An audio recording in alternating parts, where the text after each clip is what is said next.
Hello everyone, welcome back to my channel. कैसे हो, केम छो, नमस्ते। सभी का स्वागत है मेरे चैनल पर। मेरा नाम है अंजलि और मेरे चैनल का नाम है कच्ची गर्ल अंजलि। तो मैं आज आप लोगों के साथ किचन की कुछ टिप्स, होम ऑर्गेनाइजेशन, कुछ अलग अलग टिप्स एंड ट्रिक्स शेयर करूंगी। तो वीडियो पूरा देखिए और वीडियो पे बने रहे। अगर अच्छा लगता है तो जरूर चैनल को लाइक, शेयर, सब्सक्राइब करें। तो देर ना करते हुए वीडियो को जल्दी से स्टार्ट करते हैं। तो सबसे पहले यहाँ पर लिया है पानी, थोड़ा सा डाला है बेकिंग सोडा एंड विनेगर डालकर ये गैस स्टव के जो बर्नर है वो हम क्लीन करेंगे। तो हमारा जो पुराना टूथब्रश होता है उसे हम फेंक देते हैं, तो उसको बिल्कुल भी फेंके नहीं। इस तरीके से जो बर्नर में होल है उसके अंदर कचरा आ जाता है तो बिल्कुल अच्छे से गैस जो हमारा जलता नहीं है। तो इसी तरीके से हम जो हमारा ब्रश है जो हम फेंक देते हैं उसे हम अच्छे से क्लीन कर सकते हैं। तो है ना, बहुत ही अच्छे से क्लीन हो चुका है। और यहाँ पर जो उसका बटन उसके साइड में भी हम अच्छे से क्लीन नहीं कर पाते, तो ये ब्रश से आसानी से क्लीन हो जाएगा। और सिंक में भी इसी तरीके से ब्रश से साफ करेंगे तो आसानी से क्लीन हो जाएगा। तो मेरी दूसरी टिप है, इस तरीके का बॉक्स हम ऑनलाइन कुछ चीज़ें मंगवाते हैं तो हमारे पास रहता ही है। तो बस इसी तरीके से मैंने उसके ऊपर पेपर लपेट दिया है। तो उसके अंदर आप मेकअप का सामान रख सकते हैं या फिर और चीज़ें भी रख सकते हैं। तो यहाँ पर मैंने परफ्यूम रखा है। तो जब भी तैयार होके लगाना हो बस ये पूरा बॉक्स उठा ले, जो चाहे वो आप लगा सकते हैं।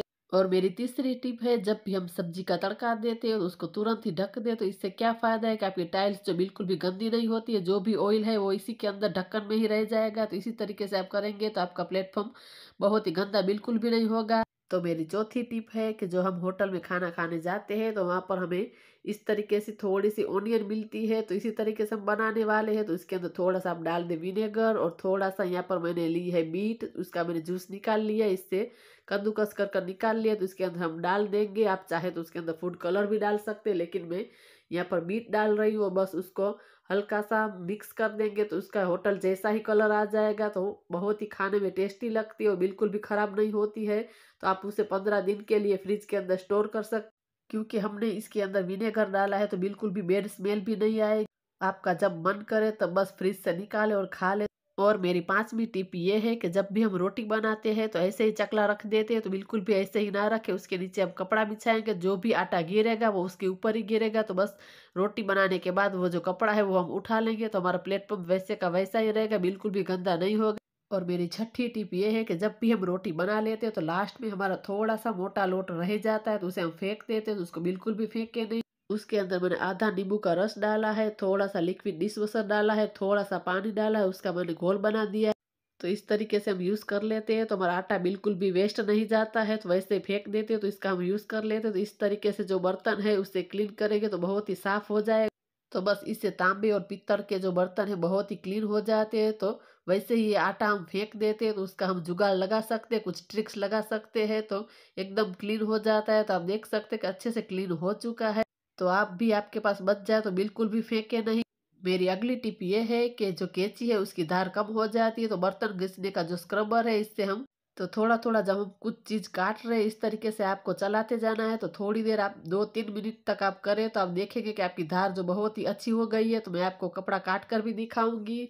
तो है ना कमाल का आइडिया, तो आप ज़रूर ट्राई करना और फिर मुझे बताना ये ट्रिक कैसी लगी आपको। इसी तरीके से आपके चक्कू की धार जो है वो भी इस तरीके से जो कम हो गई तो उसको भी आप इसी तरीके से कर सकते हो।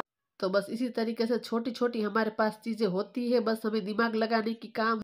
तो आपको ये ट्रिक अच्छी लगी तो ज़रूर चैनल को लाइक करना। तो मेरी अगली टिप जो है चीनी को लेकर है कि जब भी गर्मियाँ होती है तो उसके अंदर बहुत ही चींटियाँ आ जाती है तो हम बहुत ही परेशान हो जाते हैं चींटी से। तो इस तरीके से हम लौंग जो उसके अंदर डाल देंगे तो उसकी स्मेल से सारी चींटियाँ जो भाग जाएगी। मेरी अगली टिप है वो है चने की दाल को लेकर। वो बहुत ही परेशान होता है क्योंकि हम ज़्यादा खरीदते हैं तो वो बिल्कुल भी ख़राब हो जाती है। तो इसके अंदर मैं क्या करती हूँ, जो मार्केट के अनाज के अंदर डालने की जो छोटी छोटी गोली आती है वो मैं खरीद लेती हूँ, उसको मैं पीस लेती हूँ। जो मिट्टी आती है उसके अंदर मैं भिगो कर मिक्स कर देती हूँ और फिर इस तरीके से बड़ी बड़ी बनाकर उसको धूप में सुखा देती हूँ। फिर इसको मैं अनाज में डालती हूँ तो बिल्कुल भी अनाज खराब नहीं होता है। तो इसी तरीके से मैंने मूंग के अंदर भी डाल रखी है। तो ये मूंग जो मेरे 6 महीने हो चुके हैं लेकिन बिल्कुल भी एक भी मूंग खराब नहीं हुआ है। तो इसको मैं सिर्फ बस इसी तरीके से इसके अंदर डाल देती हूँ। तो एकदम ये ट्रिक कमाल की है, तो आप ज़रूर एक बार करना।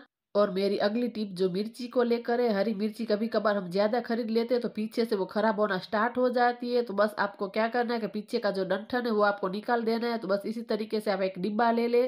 तो सारी मिर्ची के डंठल निकाल कर उसको पैक कर दे और फ्रिज में रख दे, तो 15 दिन तक वैसी की वैसी रहेगी। और मेरी अगली टिप ये है कि जो इस तरीके के मसाले जो होते हैं कि शेजवान मसाला हो गया, फिर गार्लिक ब्रेड हो गया, मैगी का मसाला हो गया, तो वो खुला रख दे तो वो ऐसे गिरता रहता है। तो इस तरीके से कुकी का बॉक्स आता है, ये मिठाई का बॉक्स है, वो डिब्बी आप फेंके नहीं, उसका इस तरीके से यूज़ कर सकते हैं। तो सारे मसाले इसके अंदर मैं रख देती हूँ, तो बिल्कुल भी उसके अंदर से अब गिरेगा नहीं। और मेरी अगली टिप ये है कि कभी कभी हम रख कर भूल जाते, एक में है बेसन और एक में है मक्के का। तो कभी कभी होता है ना कि हम रख कर भूल जाते कि कौन सा आटा मक्के का है और कौन सा बेसन का है। तो बस मैं इसी तरीके से उसका नाम लिख कर इस तरह से डब्बे में रख देती हूँ, तो फिर पता चल जाता है। जब भी डब्बा खोलते हैं तो उसके ऊपर ये चिट्ठी रहती है, तो बस हम पढ़ लेते हैं, तो इसमें है बेसन और इसमें है मक्के का आटा। तो मेरी अगली टिप शॉपिंग बैग को लेकर है। जब भी हम शॉपिंग करते हैं तो हमारे पास इस तरीके से बैग रहती है, तो बस हमें फोल्ड कर कर नाप कर उसको नीचे से थोड़ा सा कट लगा देना है।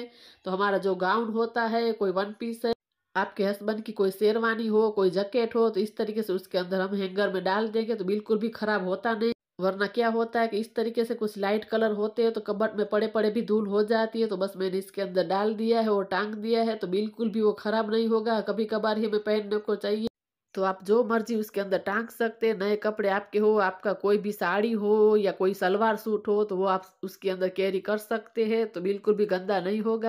तो मेरी अगली टिप है इस तरीके का डब्बा, जो हम कुछ मिठाई खरीदते हैं तो बस उसको हम यूज़ कर कर फेंक देते हैं, तो बिल्कुल भी फेंके नहीं। तो एक सॉक्स से जो मैंने ले लिया, बस उसको अंदर मैं इस तरीके से पहना दूंगी, तो बस ये हमारा एकदम किचन ऑर्गेनाइजर रेडी हो जाएगा। तो हमारा फ्लावर पॉट बनकर रेडी है। तो बस छोटा सा आर्टिफिशियल प्लांट मैंने रख दिया है और उसको रख दिया है किचन के अंदर। तो 2 डिब्बे थे मेरे पास, तो दोनों को अंदर मैंने बना दिया है।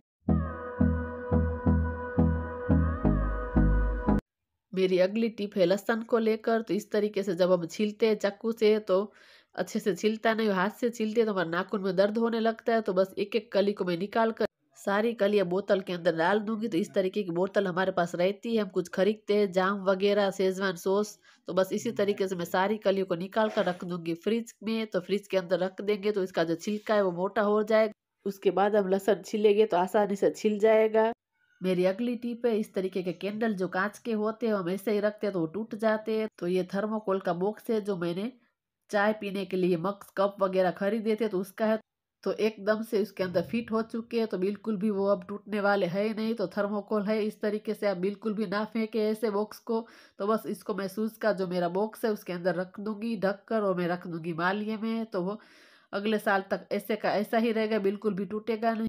तो मेरी अगली टिप है, जो हमारे किचन के अंदर इस तरीके से शोकेस है, उसके ऊपर में जो मैं शादी में जो कार्ड आता है उसको मैं बिल्कुल भी नहीं फेंकती हूँ। इस तरीके का जो मोटा होता है मैं उसके ऊपर रख देती हूँ, तो किचन में जो तेल की चिकनाहट होती है वो उसके ऊपर बिल्कुल भी नहीं लगती है। तो मेरी अगली टिप है कि जब हम कुकी वगैरह खरीदते हैं, मिठाई खरीदते हैं, तो उसका डिब्बा है तो उसको भी हम बिल्कुल भी नहीं फेंकेंगे। जब भी हम किचन में सब्जी वगैरह काटेंगे तो इसके अंदर ही काटेंगे, तो कचरा जो है उसके अंदर ही रहेगा, तो हमारा प्लेटफॉर्म बहुत ही साफ रहेगा। तो मेरी अगली टिप ये है कि जो स्टील के बर्तन होते हैं, तो हम जब हल्दी वाला कुछ बनाते हैं तो उसके जो पीले पीले दाग धब्बे वो बिल्कुल भी निकलते नहीं। तो आज आसानी से हम निकालेंगे। ये है नींबू के फूल यानी कि सिट्रिक एसिड, और ये है नमक। तो बस हमने पानी के अंदर उसको डालकर उसको अच्छे से एक उबाल आ जाए तब तक हम उसको उबाल लेंगे। तो ज़्यादातर जो चिकनाहट निकल चुकी है, तो बस अब थोड़ा सा स्क्रबर से हम सिर्फ साफ कर लेंगे। तब तक यही पानी जो है कुकर में डालकर उसे उबाल लेंगे। तो बस आपको हल्के हाथ से ही स्क्रबर से साफ करना है, तो तुरंत ही वो निकल जाएंगे। तो है ना एकदम कमाल का आइडिया, एकदम साफ हो चुका है। तो बस कुकर को भी हम इसी तरीके से एक बार स्क्रबर से धो लेंगे। अगर अच्छा लगे तो जरूर चैनल को लाइक शेयर सब्सक्राइब करें। तो कुकर को भी बस हम एक बार स्क्रबर से धो लेंगे, तो आप देख सकते हैं एकदम क्लीन हो चुका है। तो अच्छा लगे तो जरूर लाइक करें, शेयर करें, सब्सक्राइब करें। तो मिलते हैं दूसरे वीडियो में नई उम्मीद के साथ, तब तक के लिए बाय बाय।